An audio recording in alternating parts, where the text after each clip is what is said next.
Hello everyone. मैं आशा करती हूँ आप सभी ठीक होंगे। मैं काजल धामी आप सभी का स्वागत करती हूँ। आज के इस सेशन में मैं आप लोगों के लिए टीजीटी साइंस की एनसीईआरटी सीरीज यहाँ पे कंटिन्यू करूंगी। यदि आप टीजीटी लेवल पे यहाँ पे प्रिपरेशन करना चाहते हैं, चाहे आप केवीएस के लिए तैयारी कर रहे हो, चाहे आप डी बी नेचुरल साइंस के लिए यहाँ पे तैयारी कर रहे हो, या फिर आप एचटेट हो गया, एएमआरएस हो गया, इसके अलावा बीपीएससी द्वारा 6 to 8 के लिए जो टीचर के लिए यहाँ पे टीजीटी साइंस के लेवल का पेपर पूछा जाता है, इन सभी एग्जाम्स में से किसी भी एग्जाम को आप यहाँ पे टारगेट कर रहे हो तो आप लोगों से यहाँ पे जो एनसीईआरटी साइंस है उसका कंटेंट पूछा जाता है और सब्जेक्ट स्पेसिफिक कंटेंट आपको स्ट्रॉन्ग करना है। तो देखिए, ये सेशन आप लोगों के मैंने स्टार्ट ऑलरेडी कर दिए हैं और आज है हमारा डे 5, जिसके अंदर यहाँ पे हम सेल चैप्टर को वाइंड अप करने वाले, यानी कि सेल साइकिल एंड डिवीजन, इस टॉपिक को मैं यहाँ पे आपका कवर करूंगी। और अगर आपको आज के सेशन यहाँ पे पसंद आता है तो इससे पहले के सेशंस आप यहाँ पे देखने के लिए कमेंट सेक्शन में मैंने टेलीग्राम ग्रुप का लिंक और साथ ही साथ आप लोगों की टीजीटी साइंस की जो प्लेलिस्ट है वो यहाँ पे लगा दी है। आप इससे पहले की वीडियोस और आगे आने वाली वीडियोस वहां से देख सकते हैं। तो चलिए आज का इंपॉर्टेंट सेशन यहाँ पे शुरू करते हैं। और अगर आप यहाँ पे टीजीटी साइंस की तैयारी कर रहे हैं और यहाँ पे आप चाहते हैं कि कंप्लीट आपको फिजिक्स, केमिस्ट्री, बायोलॉजी के हैंड रिटन नोट्स यहाँ पे मिल जाए, तो मैंने आप लोगों के लिए यहाँ पे फिजिक्स, केमिस्ट्री और बायो के टीजीटी साइंस के हैंड रिटन नोट्स यहाँ प्रिपेयर किए हैं। आप चाहें तो इस नंबर पे व्हाट्सएप कर सकते हैं, जिसमें आप लोगों को कंटेंट लिस्ट और यहाँ पे सेपरेट डेमो जो है पहले अवेलेबल हो जाएगा। आप चाहें तो उसे परचेज कर सकते हैं। अब देखिए, यहाँ हम आज के सेशन में सेल साइकिल एंड डिवीजन के बारे में पढ़ने वाले हैं।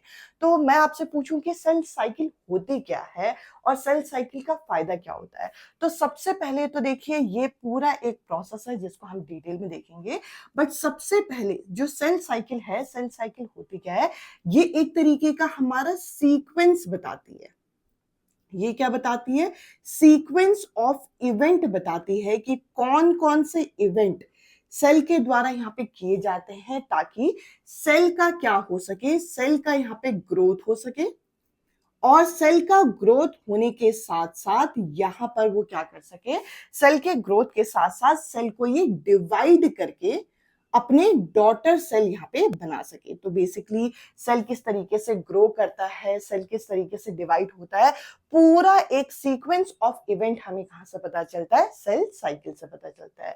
अब अगर हम यहाँ पे सेल साइकिल की बात करें तो देखिए, सेल साइकिल के आपके दो इंपॉर्टेंट इवेंट है, इसे दो इंपॉर्टेंट पार्ट्स में डिवाइड किया गया है। एक है आपका इंटरफेस और एक है यहाँ पे सेल डिवीजन। अब देखिए, इंटरफेस जो होता है इसको हम क्या बोलते हैं? इसको आप यहाँ पे रेस्टिंग फेज के नाम से जाना जाता है। अब देखिए, सेल यहाँ पे जो होता है ये एक रेस्टिंग फेज में होता है और इसके भी कई सारे पार्ट्स हैं। इसके अलावा जो सेल डिवीजन है ये एक तरीके से यहाँ पे आप कहेंगे ये एक फाइनल फेज यहाँ पे माना जाता है।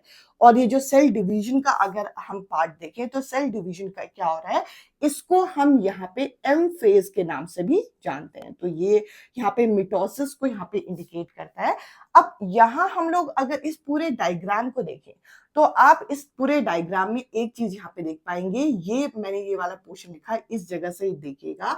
ये जो पूरा पोर्शन है जो मैं ये ब्लू कलर के मार्कर से हाईलाइट कर रही हूँ, ये आपका क्या कहलाएगा? ये आपका इंटरफेस कहलाएगा। और इंटरफेस के अंदर क्या क्या आ जाता है? G1, जिसे आप गैप 1 के नाम से जानते हैं। इसके अलावा एस फेज जिसे आप यहाँ पे सिंथेसिस फेज के नाम से जानते हैं। अगला है यहाँ पे G2 जिसे आप गैप 2 के नाम से जानते हैं। अब इसके बाद ये पूरा फेज जो है, ये पूरा का पूरा फेज जो मैंने ये मार्क किया है, इसे हम रेस्टिंग फेज यहाँ पे बोलते हैं। इसके अलावा जो अगला यहाँ पे फेज है वो है आपका एम फेज, जिसे आप यहाँ पे फाइनल फेज या फिर यहाँ पे सेल डिवीजन होता है तो हम इस तरीके से जानते हैं, जिसके अंदर आप यहाँ पे देखेंगे पूरा का पूरा मिटोसिस प्रोसेस आता है, जिसमें सेल डिवाइड होके दो डॉटर सेल बनते हैं। अब अगर हम इसके अंदर देखिए तो इसके अंदर 4 अलग अलग इवेंट होते हैं। ये होता है आपका प्रोफेज, पी, ये होता है M for metaphase, A for anaphase और टेलोफेज। तो इस तरीके से इनको भी हम डिटेल में आगे जाके पढ़ने वाले हैं। अब देखिए यहाँ जैसा कि मैंने कहा कि ये फर्स्ट फेज जो है जिसको आप रेस्टिंग फेज के नाम से जानते हो, ये आपका किसके अंदर आता है? ये आपका इंटरफेज के अंदर आता है। इस समय जो सेल होता है ये आपका मेटाबॉलिकली क्या होता है? मेटाबॉलिकली यहाँ पे एक्टिव होते हैं ये। अब ये मेटाबॉलिकली एक्टिव होते हैं, पर अभी यहाँ पे सेल डिवीजन जो है वो शुरू नहीं हुआ होता। इसके अंदर सबसे पहला फेज आता है, इसको भी 3 पार्ट्स में डिवाइड किया गया है, जिसे हम गैप 1 के नाम से जानते हैं, G1। अब देखिए यहाँ पे हमें गैप 1 के बारे में क्या बता रखा है। गैप 1 के बारे में अगर आप पढ़ते हैं तो हमें यहाँ पे ये चीज इंडिकेट की गई है कि ये यहाँ पे इस टाइप का प्रोसेस है जिसमें सेल काफी मेटाबॉलिकली एक्टिव है। साथ ही साथ सेल का यहाँ पे क्या हो रहा है? सेल का यहाँ पे रैपिडली ग्रोथ हो रहा है। बट यहाँ पर आप एक चीज देखेंगे कि यहाँ पर जो सेल है उसका रेप्लिकेशन जो होता है, मतलब उसका जो डिवीजन प्रोसेस है वो अभी यहाँ पे स्टार्ट नहीं हुआ है। तो इतना आपको गैप 1 के बारे में पता होना चाहिए। अब इसके अलावा मैं यहाँ पे अगर अगले फेज की बात करूं, जिसे आप सिंथेसिस फेज के नाम से जानते हैं, जिसे हम एस फेज कहते हैं। अब देखिए एस फेज के अंदर ये यहां से लेकर यहां तक का प्रोसेस क्या है? इसके अंदर डीएनए रेप्लिकेशन हो रहा है, और डीएनए रेप्लिकेशन में डीएनए एक तरीके से क्या हो रहा है? यहाँ पे सिंथेसाइज हो रहा है। साथ ही साथ जो अमाउंट ऑफ डीएनए पर सेल होता है यहाँ पर वो डबल हो रहे होते हैं इस जगह पर, क्योंकि यहाँ पर ये क्या हो रहा है? यहाँ पे रेप्लिकेशन प्रोसेस हो रहा है। इसके अलावा अगर हम एनिमल सेल की बात करें तो एनिमल सेल के अंदर हम लोगों को ये देखने को मिलता है कि जो यहाँ पे डीएनए रेप्लिकेशन होता है ये कहाँ पे होता है? ये न्यूक्लियस के अंदर आपको देखने को मिलेगा। इसके साथ साथ यहाँ पे जो एक तरीके से जो एस फेज है, इसमें यहाँ पे जो क्रोमोसोम होते हैं, इनके डुप्लीकेशन यहाँ पे बनते हैं ताकि ये क्या बना सके? क्रोमेटिड यहाँ पे बना सके। आई होप इतना पार्ट आप लोगों को यहाँ पे क्लियर हुआ होगा कि जो आपका इंटरफेस है, इंटरफेस के अंदर G1 फेज के अंदर सिर्फ सेल का ग्रोथ हो रहा है, मेटाबॉलिकली एक्टिव है। जो एस है, एस यानी कि सिंथेसिस फेज है, इसके अंदर यहाँ पे डीएनए का रेप्लिकेशन हो रहा है। और अगला अगर हम यहाँ पे देखें तो इसको हम क्या बोलते हैं? इसको हम यहाँ पे G2 बोलते हैं, जिसमें यहाँ हो क्या रहा है? यहाँ सबसे पहले तो प्रोटीन के सिंथेसिस हो रही है। साथ ही साथ आपको यहाँ पे देखने को मिलेगा कि अब सेल जो है वो क्या कर रहा है? वो अपने आप को प्रिपेयर कर रहा है किस प्रोसेस के लिए? यहाँ पे मिटोसिस प्रोसेस के लिए। तो इस तरीके से आपका जो इंटरफेस वाला पार्ट है यहाँ पे कंप्लीट होता है। सेल साइकिल का फर्स्ट इंपॉर्टेंट फेज है ये, जिसके अंदर ये पूरा पोर्शन यहाँ पे इंक्लूड होता है। अब इसके बाद अगला आता है आपका एम फेज, जिसको हम बोलते हैं फाइनल फेज, जिसके अंदर प्रॉपर आपके 4 पार्ट हैं, जैसे कि PMAT के नाम से मैंने यहाँ पे डिनोट किया। अब मैं इस पोर्शन को यहाँ पे डिस्कस करती हूँ, और इस पोर्शन को डिस्कस करने के बाद हम लोगों को यहाँ पे मियोसिस के प्रोसेस को भी कवर करना है। इस सेशन को यहाँ पे कंटिन्यू करते हैं, और अब मैं आप लोगों के साथ यहाँ पे जो एम फेज है, जिसको आप फाइनल फेज के नाम से जानते हैं, इसको हम डिस्कस करेंगे, जिसमें यहाँ पे मिटोसिस का पूरा प्रोसेस होगा, और इन सभी चीजों को आपको यहाँ पे देखना है। अब ये जो एम फेज होता है, एम फेज आपका सबसे पहले तो ये पूछा जाता है कि ये मिटोसिस जो होता है ये किस टाइप के सेल में देखने को मिलेगा? तो ये सोमैटिक सेल के अंदर आपको यहाँ पे देखने को मिलेगा। ये एक इंपॉर्टेंट पॉइंट है जो कि आपके एग्जामिनर पूछ सकते हैं। इसके अंदर भी 2 तरीके का डिवीजन होता है। अगर हम एक टिपिकल सेल की बात करें तो इस टिपिकल सेल में बीच में आपका होता है न्यूक्लियस, और ये वाला पार्ट क्या होता है? ये वाला पार्ट होता है आपका साइटोप्लाज्म। तो सबसे पहले जब एम फेज आपका स्टार्ट होगा, इनिशियल लेवल पे जो इसका न्यूक्लियस होगा उसके अंदर आपको यहाँ पे डिवीजन देखने को मिलेगा, जिसको आप न्यूक्लियर डिवीजन के नाम से जानते हैं, जिस प्रोसेस को हम यहाँ पे क्या बोलेंगे? कैरियोकिनेसिस के नाम से जानेंगे। तो ये टर्म आपको पता होना चाहिए कि किसके लिए यूज होता है। और दूसरा, इसके बाद अगला स्टेज आएगा जब ये साइटोप्लाज्म जो होगा वो डिवाइड होगा, और साइटोप्लाज्म जब डिवाइड होता है तो इसे हम साइटोकिनेसिस के नाम से जानते हैं। तो ये 2 टर्म आपको याद रखना है। अब ये जो कैरियोकिनेसिस है, इसके अंदर भी आपके 4 अलग अलग स्टेज देखने को मिलते हैं। सबसे पहला है प्रोफेज। प्रोफेज आप यहाँ पे देख सकते हैं कि मैंने सबसे पहले वाले को प्रोफेज P से इंडिकेट किया है। अब ये जो प्रोफेज है, प्रोफेज के अंदर होता क्या है? एक तरीके से ये यहाँ पे जो एस फेज है और G2 फेज है, ध्यान से सुनिएगा, ये जो आपका प्रो फेज है, क्योंकि ये जस्ट यहाँ पे स्टार्ट हुआ है, ये आपका एस फेज और G2 फेज को एक तरीके से क्या कर रहा है, उसी को आगे बढ़ा रहा है। क्यों? क्योंकि यहाँ पे डीएनए रेप्लिकेशन स्टार्ट हुआ था, डीएनए का रेप्लिकेशन शुरू हुआ, उसके बाद मिटोसिस के लिए सेल को प्रिपेयर किया गया। तो यहाँ पे सबसे पहले इनिशियल लेवल पे आपको देखने को क्या मिलेगा, जो इसके क्रोमोसोमल मटेरियल होते हैं, यानी कि न्यूक्लियस के अंदर जो क्रोमोसोम्स होते हैं, उनका कंडेंसेशन यहाँ पे स्टार्ट होगा और ये अनटैंगल्ड होंगे, यानी कि जो आपके इकट्ठे ये क्रोमोसोम थे वो सारे के सारे क्या होंगे, ये सारे के सारे अलग होंगे।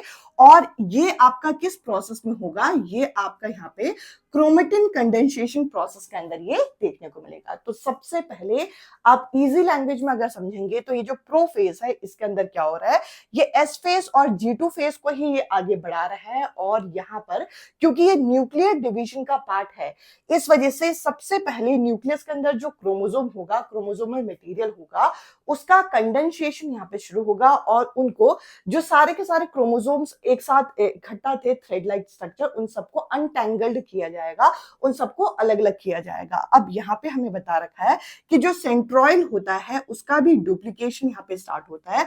जैसा कि आप यहाँ पे देखेंगे कि एस फेज में आपने देखा था कि डीएनए का रेप्लिकेशन स्टार्ट हो गया। अब डीएनए का जो रेप्लिकेशन आपका एस फेज में स्टार्ट हुआ है, अब रेप्लिकेशन डीएनए का हुआ और डीएनए क्या हुई, डबलिंग यहाँ पे शुरू हुई।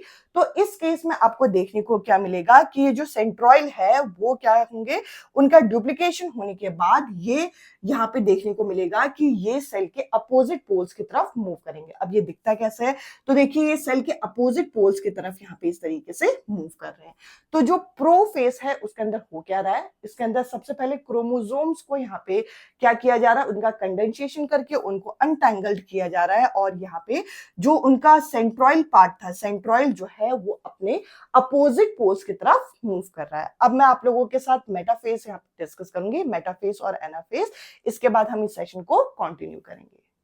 अब हम इस सेशन को यहाँ पे कंटिन्यू करेंगे और अब मैं आप लोगों के साथ ये जो एम फेज है, इसमें यहाँ पे मेटा फेज जो होता है, इस प्रोसेस को डिस्कस करूंगी।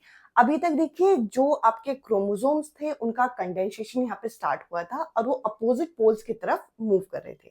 अब यहाँ पे जो मेटा फेज होता है, एक तरीके से अगर आपको क्रोमोसोम की मॉर्फोलॉजी समझनी है, क्रोमोसोम को और डिटेल में समझना है, तो ये एक बेस्ट स्टेज माना जाता है। इस स्टेज में आके आपको एक चीज देखने को मिलेगा कि जो सेल के अंदर जो न्यूक्लियस होता है, उसका जो न्यूक्लियर मेम्ब्रेन होता है, ये कंप्लीटली डिसअपियर होना स्टार्ट हो जाता है। और यहाँ पर आपको देखने को मिलेगा जो क्रोमोसोम्स होते हैं वो सिस्टर क्रोमेटिड में यहाँ पे आपके डिवाइड हो जाते हैं। मतलब जो दो क्रोमोसोम थे वो दोनों आपके सिस्टर क्रोमेटिड में डिवाइड होके अपोजिट पोल की तरफ इस तरीके से मूव करने लग जाते हैं। अब जब ये मेटाफेज होता है, मेटाफेज के टाइम में ये दोनों जो सिस्टर क्रोमेटिड है वो एक स्पेशल टाइप के यहाँ पे एक लेयर से कनेक्ट होते हैं, जिसको बोलते हैं स्पिंडल।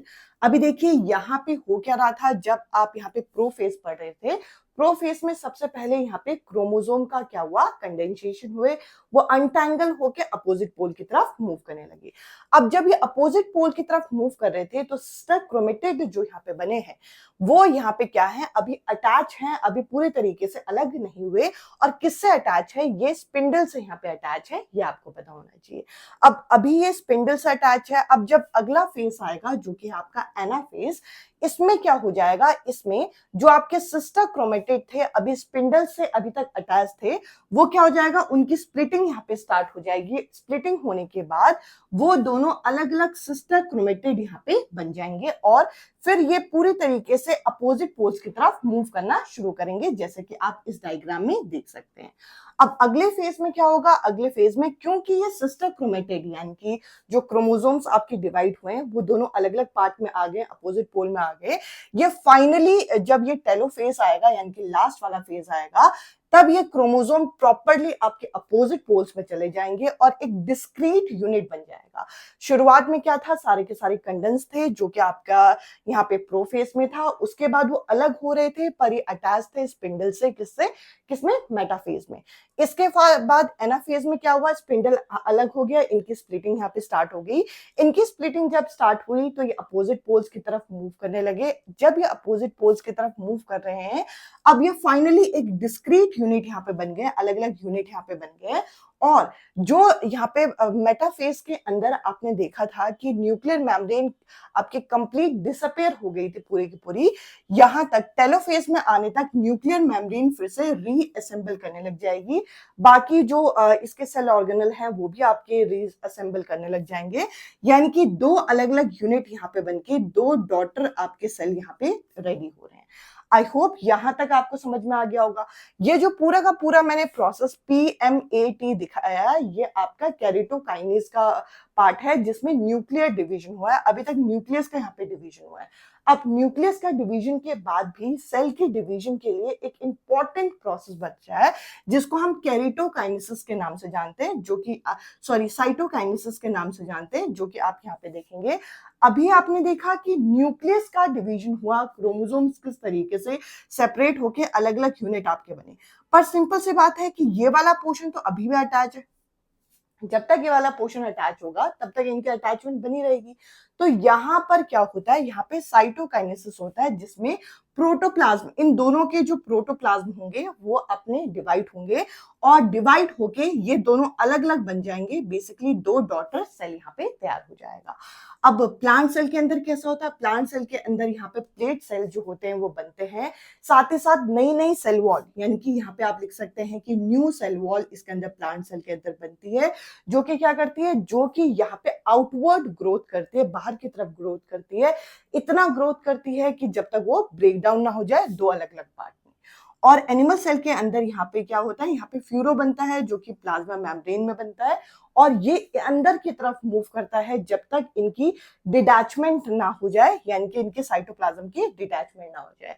तो इस तरीके से यहाँ पे सबसे पहले आप देखेंगे कि ये जो आपका कैरिटोकाइनेसिस था इसके अंदर PMAT, इनकी हेल्प से जो न्यूक्लियर मेम्ब्रेन थी, यानी कि न्यूक्लियर मटेरियल था, उसका क्या हुआ, डिवीजन हुआ। न्यूक्लियर मटेरियल के डिवीजन के बाद भी हमें पूरे सेल को डिवाइड करना है, तो यहाँ पे साइटोकाइनेसिस हुआ जिससे साइटोप्लाज्म के मटेरियल को भी डिवाइड किया गया। तो इस तरीके से आपका जो ये पूरा का पूरा ये मिटोसिस प्रोसेस है ये कंप्लीट होता है। इवन आपका सेल डिवीजन का प्रोसेस यहाँ पे कंप्लीट होता है। अब यहाँ पे अगर आप देखें तो ये जो मिटोसिस प्रोसेस है इसके क्या क्या सिग्निफिकेंस है, तो देखिए इसके अंदर आपके दो डॉटर सेल जो है वो आपके बने। सेल इस तरीके से आपके रिपेयर भी होते हैं। अब इसके अलावा आप लोगों ने एनसीईआरटी में पढ़ा होगा मियोसिस के बारे में। मियोसिस प्रोसेस को मैं अब आप लोगों के साथ डायग्रामेटिकली यहाँ पे डिस्कस करूंगी ताकि वो अच्छे से क्लियर हो। उसके अंदर दो अलग अलग स्टेजेस है, मियोसिस 1 और मियोसिस 2। उसको हम डायग्रामेटिकली यहाँ देखेंगे। आई होप सेल डिवीजन का ये जो पूरा फ्लो चार्ट था आपको यहाँ तक ये क्लियर हुआ होगा। अब मैं आप लोगों के साथ उस टॉपिक को यहाँ पे कवर करती हूँ ताकि ये सेशन अच्छे से आपका वाइंड अप हो। मियोसिस प्रोसेस को आप लोगों के साथ यहाँ पे डिस्कस करने से पहले मैं एक बार आप लोगों के साथ डायग्रामेटिकली मिटोसिस और मियोसिस में क्या डिफरेंस होता है ये मैं आपके साथ यहाँ पे डिस्कस करूंगी। तो देखिए दोनों ही प्रोसेसेस में सबसे पहले आप यहाँ पे देखेंगे कि पेरेंट सेल के अंदर जो क्रोमोसोम है ये प्रेजेंट है। इसके बाद दोनों प्रोसेस के अंदर क्या हुआ, दोनों ही प्रोसेस के अंदर फर्स्ट स्टेप जो होता है वह होता है आपका डीएनए रेप्लिकेशन का। यहाँ पे डीएनए रेप्लिकेशन हुआ और डीएनए रेप्लिकेशन होके ये क्या बन गए, डाइप्लॉइड्स बन गए, यानी कि इनके नंबर ऑफ क्रोमोसोम्स क्या हो गए, यहाँ पे डबल हो गए। आप यहाँ पे देख सकते हैं दोनों ही प्रोसेसेस में फर्स्ट स्टेप जो है वो सेम है। अब इसके बाद मिटोसिस के अंदर आपको ये देखने को मिलेगा कि एक ही सेल डिवीजन होगा। कितना सेल डिवीजन होगा, एक बार यहाँ पे सेल डिवीजन होगा, जिसके बाद यहाँ पे ये जो 2n है वो आपके यहाँ किस फॉर्म में कन्वर्ट हो जाएंगे, यानी कि नंबर ऑफ क्रोमोसोम जो थे वो यहाँ पे 2n और 2n के फॉर्म में रहेंगे, यानी कि नंबर ऑफ क्रोमोसोम जो है वो इक्वल रहते हैं। और इस केस में आप यहाँ पे कह सकते हैं कि कितने डॉटर यहाँ पे आपके क्रोमोसोम बनेंगे, तो इस केस में 2 डॉटर क्रोमोसोम यहाँ पे बनते हैं, जो प्रोसेस मैंने अभी आपके साथ डिस्कस किया।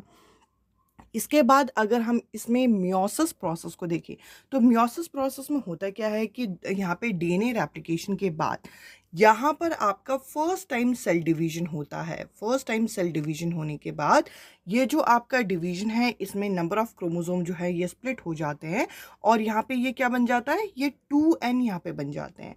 अब ये जो मियोसिस प्रोसेस है ये आपका 2 स्टेप में होता है। इसको आप मियोसिस 1 और मियोसिस 2 के नाम से जानते हैं। इट मीन्स हम यहाँ पे कहेंगे कि इसमें 2 बार आपका डिवीजन होगा। पहली बार डिवीजन होके कितने बनेंगे, पहली बार डिवीजन होके ये 2 बने, और उसके बाद फर्दर एक और बार डिवीजन होगा जिसे आप मियोसिस 2 के नाम से जानते हो, जिसमें नंबर ऑफ क्रोमोसोम जो होते हैं ये हाफ हो जाते हैं। कहीं ना कहीं ये आपका मिटोसिस और मियोसिस में डिफरेंस भी है। इसमें नंबर ऑफ क्रोमोसोम जो होते हैं वो सेम रहते हैं, इसमें नंबर ऑफ क्रोमोसोम हाफ हो जाते हैं। मियोसिस के अंदर एक बार आपका सेल डिवीजन यहाँ पे होगा, जिसमें यहाँ पे आपको देखने को मिलेंगे कि 2 डॉटर न्यूक्लियाई आपके सामने बने हैं। और मियोसिस में क्या होगा, मियोसिस में आपका 2 बार सेल डिवीजन होगा, और 2 बार सेल डिवीजन होके 4 आपके डॉटर न्यूक्लियाई, डॉटर क्रोमोसोम यहाँ पे फॉर्म होते हैं। अब अगर मैं मियोसिस प्रोसेस को आपके सामने यहाँ पे डिस्कस करूँ, तो देखिए ये जो मियोसिस का प्रोसेस है, जैसे कि मैंने आपको बताया, ये आपका 2 फेज़ में यहाँ पे होता है, और इन दोनों फेज़ को ही हम यहाँ पे एक-एक करके यहाँ पे डिस्कस करते हैं। सबसे पहले आपको देखने को मिलेगा इंटरफ़ेज़। सबसे पहले क्या देखने को मिलेगा, इंटरफ़ेज़, जिसके अंदर आपको यहाँ पे जो है एक नॉर्मल सेल हम लोगों को यहाँ पे दिख रहा है, जिसके अंदर आपको न्यूक्लियस, इसके बाद साइटोप्लाज्म, साथ ही साथ न्यूक्लियर मेम्ब्रेन हो गया, क्रोमोसोम्स हो गए, सेल मेम्ब्रेन हो गया, और यहाँ पर आप देखोगे कि ये जो क्रोमोसोम्स है, न्यूक्लियोसिस है, ये सारी चीज़ें आपको यहाँ पे दिख रही हैं। अब जब सेल डिवीजन में ये यहाँ पे एंटर करेगा, तो फर्स्ट स्टेप को यहाँ पे क्या बोलते हैं, प्रोफेज 1, क्योंकि जो मैंने बताया मियोसिस 2 स्टेज में होता है, मियोसिस 1 और मियोसिस 2। अब ये जो प्रोफेज 1 होगा, इसमें क्या होगा, इसमें आपको देखने को मिलेगा कि जब आप इस स्टेप से जाएंगे तो यहाँ पर क्या होता है, यहाँ पर डीएनए जो होता है ये आपका कॉपी होता है। डीएनए क्या होगा, प्रोफेज 1 में जाते हुए डीएनए यहाँ पे कॉपी होगा, तो क्रोमोसोम्स यहाँ पे पेयर्स हो जाएंगे, यानी कि ये जो सिंगल सिंगल थे, ये यहाँ पे देखिए पेयरिंग यहाँ पे शुरू हो गई। इसके बाद यहाँ पे आपका क्या होगा, अगला फेज क्या होता है, अगला यहाँ पे होता है मेटाफेज 1। अब मेटाफेज 1 में क्या होगा, मेटाफेज 1 में आपको ये देखने को मिलेगा कि डीएनए, ये जो आपके यहाँ पे जो क्रोमोसोम थे, ये आपके यहाँ पे सेंट्रोमेयर जो बन गए, ये बेसिकली क्या होगा, ये सिस्टर क्रोमेट्स जो होते हैं ये आपके लाइनअप हो जाते हैं। लाइनअप होने के बाद अब जैसे हम लोगों ने मिटोसिस में देखा, ये एक स्पिंडल फाइबर से अभी यहाँ पे अटैच होते हैं, यानी कि ये इक्वेटर पोजीशन में अपने पहुँच गए और ये अभी अटैच हैं एक दूसरे से। इसके बाद हमें यहाँ पे क्या होगा, इसके बाद हमें यहाँ पे देखने को मिलेगा एनाफेज 1। अब ये जो एनाफेज 1 है, इसके अंदर क्या होगा, इसके अंदर ये जो क्रोमोसोम्स होते हैं ये बिल्कुल कॉर्नर में आपके पुल्ड हो जाते हैं। ये कहाँ हो जाएंगे, बिल्कुल कॉर्नर में पुल्ड हो जाएंगे। देखिए धीरे धीरे क्या हुआ, पहले डबलिंग हुई, इसके बाद डबलिंग होने के बाद क्या हुआ, धीरे धीरे इनके जो है इक्वेटर फेज में ये दूर हो गए, उसके बाद बिल्कुल स्ट्रेच हो जाते हैं, और टेलोफेज 1 में जाते जाते क्या होगा, टेलोफेज 1 के अंदर आप लोगों को ये देखने को मिलेगा कि जो सेल है वो आपका क्या होगा, मिडल से इस तरीके से ब्लब्ड हो जाएगा। यानी कि बेसिकली आपको देखने को क्या मिलेगा कि यहाँ पर दोनों ही क्रोमोसोम अलग अलग हो गए, और दोनों ही क्रोमोसोम में इनका अलग से यहाँ पे न्यूक्लियर मेम्ब्रेन जो है वो डेवलप हो गई है। नेक्स्ट आपको यहाँ पे साइटोकिनेसिस 1 देखने को मिलेगा। इसमें क्या होगा, इसमें 2 ये जो सेल थे, ये बीच में से यहाँ पर क्या होगा, इनका साइटोप्लाज्म, साइटोकिनेसिस क्या था, साइटोप्लाज्म अलग हो जाता है, तो साइटोप्लाज्म इनका अलग हो जाएगा। अब यहाँ पर आप देखेंगे कि अब यहाँ पर साइटोकिनेसिस 1 जो है, ये जो प्रोसेस है, यहाँ पर आपको क्या देखने को मिलेगा कि ये जो आपका मियोसिस प्रोसेस है, इस प्रोसेस के अंदर हम इस स्टेज में पहुँच चुके हैं कि यहाँ पर आपके 2 डॉटर सेल जो है वो डेवलप हो चुके हैं। अब क्योंकि ये जो मियोसिस है ये 2 फेजेस में काम करता है, मियोसिस 1 और मियोसिस 2 में, तो यहाँ पर मियोसिस 2 जो है यहीं से स्टार्ट हो जाएगा। तो मियोसिस 2 के अंदर क्या होगा, मियोसिस 2 के अंदर भी वही सारी फेजेस, प्रोफेस आएगा, फिर मेटाफेस आएगा, फिर एनाफेस आएगा, फिर टेलोफेस आएगा, और उसके बाद साइटोकिनेसिस 2 होगा। तो अगर हम यहाँ पे देखें तो फिर से यहाँ पे क्या होगा, अगले फेज में आपको यहाँ पे क्या देखने को मिलेगा कि ये जो आपके 2 डॉटर सेल बने थे, 2 डॉटर सेल के यहाँ पर प्रोफेज 1 में क्या होगा कि इनके जो क्रोमोसोम्स होंगे यहाँ पे इस तरीके से अभी लाइन अप है। इसके बाद मेटाफेज में क्या होगा कि इनके जो क्रोमोसोम्स है फिर से ये इक्वेटर पोजीशन में पहुंच गए, और यहाँ पे क्या आ गया, यहाँ पर फिर से स्पिंडल फाइबर से अभी ये अटैच है। एनाफेज में जाएंगे तो ये सिस्टर क्रोमेट्स यहाँ पे बन जाएंगे और बेसिकली ये अपने बिल्कुल ही एक तरीके से अपोजिट स्ट्रेचिंग इनमें हो जाएगी और यहाँ पे आपको देखने को मिलेगा कि जो इनका साइटोप्लाज्म में मटेरियल है ये भी थोड़ा थोड़ा स्ट्रेच होने लगा। टेलोफेज 2 में क्या होगा? टेलोफेज 2 में यहाँ पे जो इनके क्रोमोसोम्स सेपरेट हुए थे उनके साथ साथ, जैसे कि ऊपर आपको देखने को मिला था, ऊपर मैंने क्या बताया था कि इस जगह पर इस स्टेज के अंदर आपको यहाँ पे न्यूक्लियर मेम्ब्रेन भी मिलती है। कौन सी मेम्ब्रेन मिलती है? न्यूक्लियर मेम्ब्रेन भी इसके बाहर पे डेवलप होती है। तो सेम यहाँ पर भी न्यूक्लियर मेम्ब्रेन डेवलप होगा, ऊपर भी और नीचे भी, यानी कि 4 न्यूक्लियर मेम्ब्रेन आपके बन गए। टेलोफेज 2 के बाद साइटोकिनेसिस 2 होगा, जिसमें बेसिकली इनका जो साइटोप्लाज्म है फर्दर ये क्या होगा? ये ब्रेक डाउन हो जाएगा और टोटल यहाँ पे कितने आपके यहाँ डॉटर सेल बन गए? टोटल 4 डॉटर सेल इस तरीके से बन गए। तो इस तरीके से मियोसिस 1 और मियोसिस 2 होके यहाँ पे 4 डॉटर सेल आपके सामने डेवलप होते हैं। प्रोसेस का नाम वही है, प्रोफेज 1। प्रोफेज 1 में सबसे पहले क्या होगा? सबसे पहले डीएनए जो होता है ये आपका कॉपी होता है, फिर स्पिंडल फाइबर से अटैच होते हैं, सिस्टर क्रोमेट्स बनते हैं जो कि अपोजिट पोल्स की तरफ मूव कर रहे होते हैं। फिर उसके बाद क्या होता है? ये बिल्कुल ही एक दूसरे से डिटैच हो जाते हैं ये क्रोमोसोम्स, और इनका साइटोप्लाज्म भी क्या होता है? साइटोप्लाज्म भी यहाँ पे क्या हो रहा होता है? स्ट्रेचिंग हो रही होती है। और टेलोफेज 1 में खास क्या है कि इनमें न्यूक्लियर मेम्ब्रेन, देखिए एक सर्कल दिख रहा होगा दोनों में ही, सर्कल यहाँ पे अलग अलग डेवलप हो रहा है, न्यूक्लियर मेम्ब्रेन अलग अलग डेवलप हो जाती है। फिर क्योंकि न्यूक्लियस का मटेरियल तो सेपरेट हो गया, बट हमें साथ ही साथ यहाँ पे साइटोप्लाज्म को भी इनका अलग अलग करना है, तो यहाँ पे साइटोकिनेसिस होता है। साइटोकिनेसिस प्रोसेस में दोनों का साइटोप्लाज्म भी अलग अलग होके हमारे पास यहाँ पे सेल जो है वो डेवलप मिलते हैं। तो इस तरीके से मैंने आप लोगों के साथ सेल डिवीजन का पूरा टॉपिक डिस्कस किया। आई होप आज के सेशन आपको क्लियर हुआ होगा। आज के इस सेशन में इतना ही। अब मैं आपसे मिलती हूँ अगले सेशन में अगले टॉपिक के साथ। Bye bye, take care.